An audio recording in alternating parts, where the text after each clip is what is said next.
Dear all, welcome to the course of Principles of Management for Semester 5 BTech students.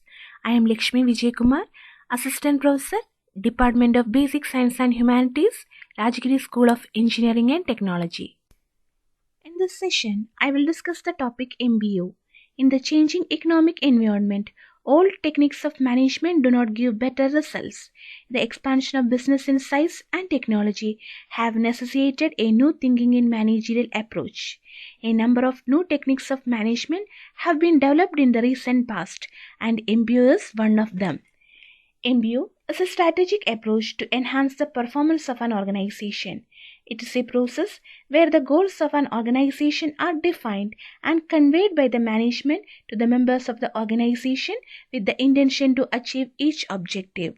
The essence of MBO is a process of joint goal setting between a superior and subordinate. What is MBO? A management model that aims to improve the performance of an organization by clearly defining objectives that are agreed by both management and employees. In MBO, it suggests that the objectives should not be imposed on subordinates, but should be collectively decided by management and employees. MBO is a system whereby managers and employers define goals for every department, project, person, and use them to monitor subsequent performance. Management by objectives, also known as management by results, was first popularized by Peter F. Drucker in his book The Practice of Management in 1954. According to Drucker, managers should avoid the activity trap, getting so involved in their day-to-day activities. They forget their main purpose or objective. Instead of just a few managers, all managers should participate in strategic planning. MBO focus on result rather than activities.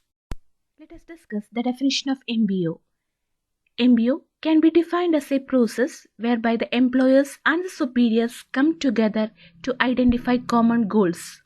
The employers set their goals to be achieved, the standards to be taken as the criteria for measurement of their performance and contribution, and deciding the course of action to be followed. The definition is given by George S. Odion. The next definition is MBO is a comprehensive managerial system that integrates many key managerial activities in a systematic manner, consciously directed towards the effective and efficient achievement of organizational objectives. The definition is given by Heinz Weyrich and Harold Kuhns. Next is MBO is a process in which there is periodic agreement between a superior and a subordinate on the subordinate's objectives for a particular period, and a periodic review of how well the subordinate achieved those objectives. The definition is given by Wendell L. French.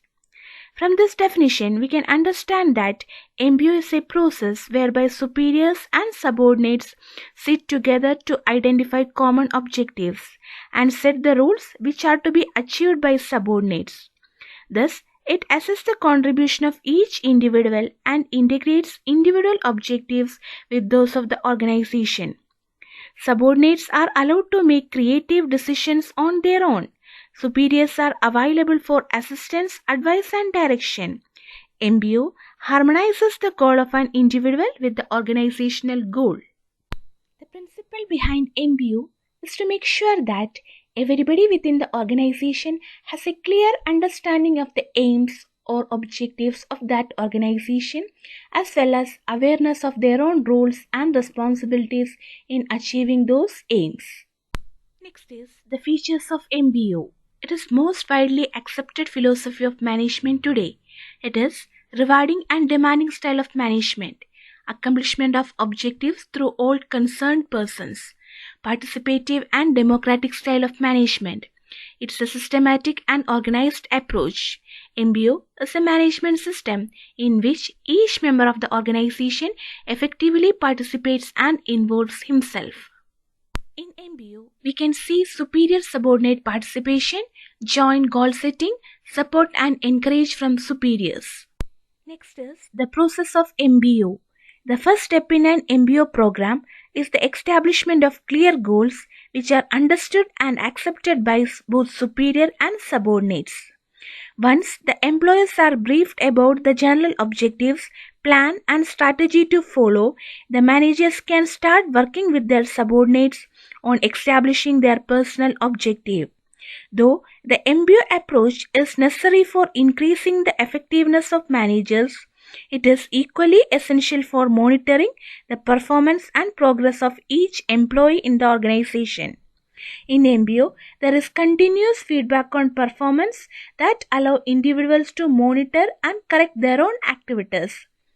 Performance appraisals are regular review of employees' performance within the organization, and it is the last stage of MBO process. Origin of MBO. The origin of this approach to resolving tension between workers and supervisors can be traced to the 1920s, when a number of executives at US firms such as General Motors, National Cash Register, and IBM introduced goal-based programs. In 1954, Peter Drucker presented the first formal and coherent description of the concept and strategy of MBO in his book, The Practice of Management. Since then, MBO has been proposed as a solution to a host of management problems. What are the advantages of MBO? It encourages managers to do detailed planning. MBO helps managers allocate organizational resources and plan activities effectively. Clarity in organizational action. Both the managers and subordinate know that what is expected of them, hence there is no role of confusion. Encouragement of personal commitment. It makes individual more aware of the organizational goals and subordinate feel proud of being involved in the organizational goals. The personal satisfaction. In MBO, it brings about personal satisfaction by allowing employers to participate in setting objectives and by appraising their performance in rational manner. What are the disadvantages of MBO? The main disadvantages are difficulty in objective setting. It is a time-consuming process, especially in the initial stages. Lack of cooperation between superiors and subordinates can be there due to differences in their opinions during setting objectives. It represents the danger of inflexibility in the organization. Application of MBO. MBO at Intel. In Management by Objective system at Intel, objectives are written down for each level of the organization and individuals are given specific aims and targets. The principle behind this is to ensure that people know what is the organization is trying to achieve, what their part of organization must to do to meet those aims. We can conclude that MBO is used for different purposes. Some organizations use MBO to clarify the employer's job. Others use it to motivate employers, while still other organizations apply MBO as a performance control mechanism to check performance. In this way, MBO process is directly related to all the major functions of management. Thus, MBO is a result-oriented and rational philosophy. It permits management by results in place of management by crisis. Many organizations, both in the private sector and public sector, have benefited a lot through the application of MBO. In the 90s, Peter Drucker himself decreased the significance of this organization management method when he said it is just another tool. It is not the greater cure for management inefficiency. Management by objectives works if you know the objectives. 90% of the time you don't. Drucker believed MBO was not a cure but a tool to be utilized.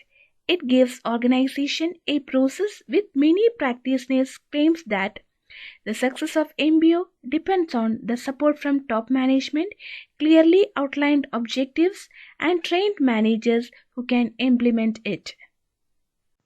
Thank you.